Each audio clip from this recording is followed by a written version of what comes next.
It's raining out, and in this weather, I have got a new and exciting video for you guys.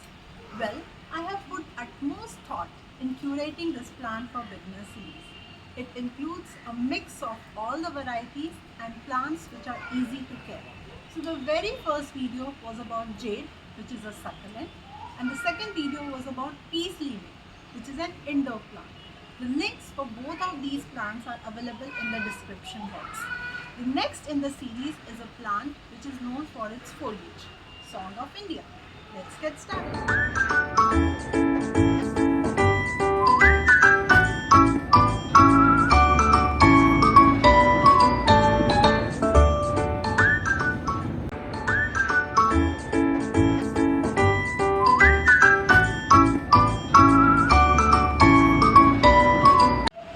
Song of India is native to Indian Ocean.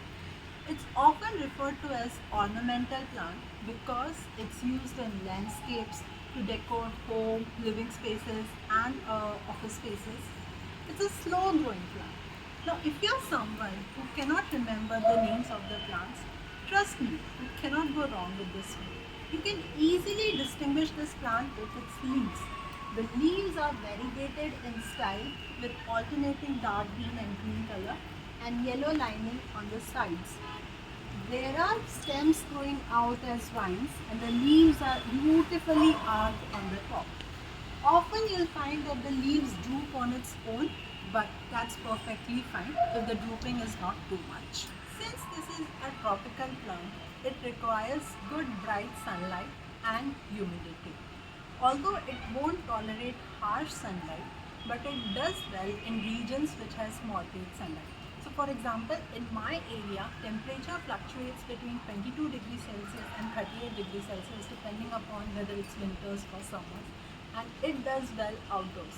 From the day I have brought this in, it has always been outdoors and I haven't had any complaints so far.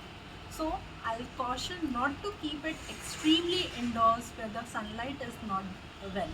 In that condition, it might not do well. For soil, you can use any regular garden soil.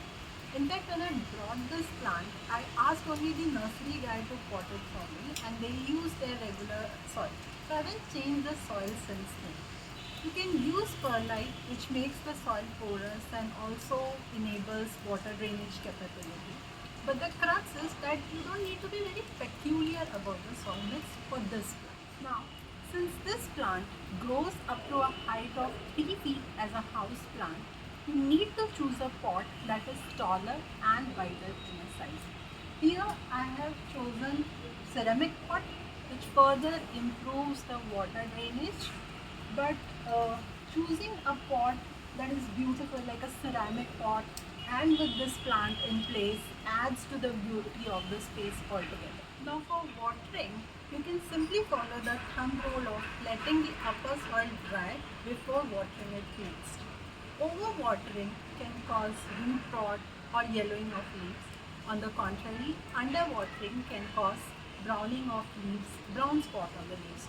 Although you will hardly face any mealybugs, pests or fungus problem with this plant, but if you may face, then check out my video about how to deal with mealybugs and pests.